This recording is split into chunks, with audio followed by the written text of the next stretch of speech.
ଏହା ଯୀଶୁଖ୍ରୀଷ୍ଟଙ୍କର ପ୍ରକାଶିତ ବାକ୍ୟ। ଯାହା ଯାହା ଶୀଘ୍ର ଘଟିବ ସେ ବିଷୟରେ ତାହାଙ୍କ ସେବକମାନଙ୍କୁ ଦେଖାଇବା ପାଇଁ ପରମେଶ୍ୱର ଯୀଶୁଙ୍କୁ ଏସବୁ ଦେଇଥିଲେ। ଖ୍ରୀଷ୍ଟ ତାହାଙ୍କର ଦୂତଙ୍କୁ ଏସବୁ ଦେଖାଇବା ପାଇଁ ତାହାଙ୍କ ଦାସ ଯୋହନଙ୍କ ନିକଟକୁ ପଠାଇଲେ। ଯୋହନ ଯାହା ସବୁ ଦେଖିଲେ ତାହାର ସାକ୍ଷ୍ୟ ସେ ଦେଲେ ଓ ପରମେଶ୍ୱରଙ୍କର ଏହି ସତ୍ୟ ବାକ୍ୟ ଯୀଶୁଖ୍ରୀଷ୍ଟଙ୍କ ଦ୍ୱାରା ଯୋହନଙ୍କୁ କୁହାଗଲା। ଯେଉଁ ଲୋକମାନେ ପରମେଶ୍ୱରଙ୍କ ଏହି ବାକ୍ୟ ପଢ଼ନ୍ତି ଓ ଯେଉଁ ଲୋକମାନେ ଏହି ଭାବବାଣୀକୁ ଶୁଣନ୍ତି ଓ ଏଥିରେ ଲେଖାଥିବା ବିଷୟଗୁଡ଼ିକୁ ପାଳନ କରନ୍ତି ସେମାନେ ଧନ୍ୟ, କାରଣ ସମୟ ନିକଟବର୍ତ୍ତୀ। ଏସିଆ ପ୍ରଦେଶର 7ଟି ମଣ୍ଡଳୀକୁ ମୁଁ ଯୋହନ ଏହା ଲେଖୁଅଛି, ଯେଉଁ ଈଶ୍ୱର ଅତୀତରେ ଥିଲେ, ବର୍ତ୍ତମାନ ଅଛନ୍ତି ଓ ଭବିଷ୍ୟତରେ ଆସୁଛନ୍ତି ଏବଂ ତାହାଙ୍କ ସିଂହାସନ ସମ୍ମୁଖରେ ଥିବା ସପ୍ତ ଆତ୍ମାଙ୍କଠାରୁ ଓ ଯୀଶୁଖ୍ରୀଷ୍ଟଙ୍କଠାରୁ ଅନୁଗ୍ରହ ଓ ଶାନ୍ତି ତୁମମାନଙ୍କୁ ପ୍ରାପ୍ତ ହେଉ। ଯୀଶୁ ହେଉଛନ୍ତି ବିଶ୍ୱସ୍ତ ସାକ୍ଷୀ, ମୃତ୍ୟୁରୁ ବଞ୍ଚି ଉଠିଥିବା ଲୋକଙ୍କ ମଧ୍ୟରେ ପ୍ରଥମ ଓ ସେ ଏହି ଜଗତର ରାଜାମାନଙ୍କର ରାଜା। ସେହି ଯୀଶୁ ଆମ୍ଭମାନଙ୍କୁ ପ୍ରେମ କରନ୍ତି। ସେହି ଯୀଶୁ ତାହାଙ୍କ ରକ୍ତ ଦେଇ ଆମ୍ଭମାନଙ୍କୁ ପାପରୁ ମୁକ୍ତ କରିଛନ୍ତି। ଯୀଶୁ ଆମ୍ଭମାନଙ୍କୁ ଗୋଟିଏ ରାଜ୍ୟ ସ୍ୱରୂପ କରିଛନ୍ତି ଓ ସେ ଆମ୍ଭମାନଙ୍କୁ ତାହାଙ୍କ ପିତା ପରମେଶ୍ୱରଙ୍କର ସେବାରେ ଯାଜକ ରୂପେ ନିଯୁକ୍ତ କରିଛନ୍ତି। ତାହାଙ୍କର ଗୌରବ ଓ ପରାକ୍ରମ ଯୁଗେ ଯୁଗେ ହେଉ। ଆମେନ୍। ଦେଖ, ଯୀଶୁ ମେଘମାଳାରେ ଆସୁଅଛନ୍ତି।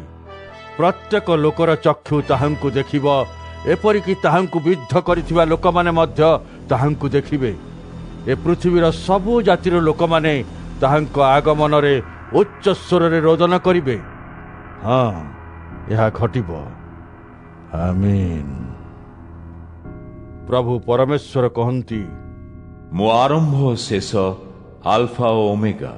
ମୁଁ ବର୍ତ୍ତମାନ ଅଛି, ଅତୀତରେ ଥିଲି ଓ ଭବିଷ୍ୟତରେ ମଧ୍ୟ ରହିଥିବି। ମୁଁ ସର୍ବଶକ୍ତିମାନ।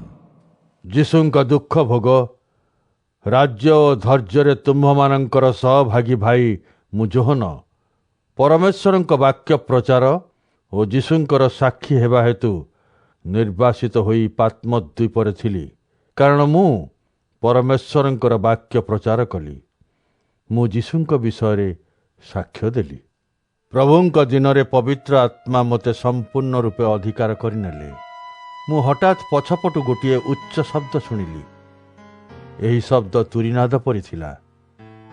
ସେହି ସ୍ୱର ମୋତେ କହିଲା, ତୁମ୍ଭେ ଯାହା ଦେଖୁଛ ସବୁ ଗୋଟିଏ ପୁସ୍ତକରେ ଲେଖ ଓ ତାହାକୁ 7ଟି ମଣ୍ଡଳୀ ଏଫିସ, ସ୍ମର୍ଣ୍ଣା, ପର୍ଗମ, ଥିଅତିରା, ସାର୍ଦି, ଫିଲାଦେଲଫିଆ ଓ ଲାଉଦିକିଆକୁ ପଠାଅ। ମୁଁ ବୁଲି ପଡ଼ି ଦେଖିବାକୁ ଚାହିଁଲି ଯେ କିଏ ମୋତେ ଏହି କଥା କହୁଛନ୍ତି। ମୁଁ ଯେତେବେଳେ ବୁଲି ପଡ଼ିଲି ସେତେବେଳେ 7ଟି ସୁନାର ଦୀପରୁଖା ଦେଖିଲି। ସେହି 7ଟି ସୁନାର ଦୀପରୁଖା ମଝିରେ ମନୁଷ୍ୟ ପୁତ୍ରଙ୍କ ପରି ଜଣେ ଠିଆ ହୋଇଛନ୍ତି। ସେ ଗୋଟିଏ ଲମ୍ବା ପୋଷାକ ପିନ୍ଧିଥିଲେ। ସେ ତାହାଙ୍କ ଛାତିରେ ଗୋଟିଏ ସୁନାର ପଟୁକା ପିନ୍ଧିଥିଲେ।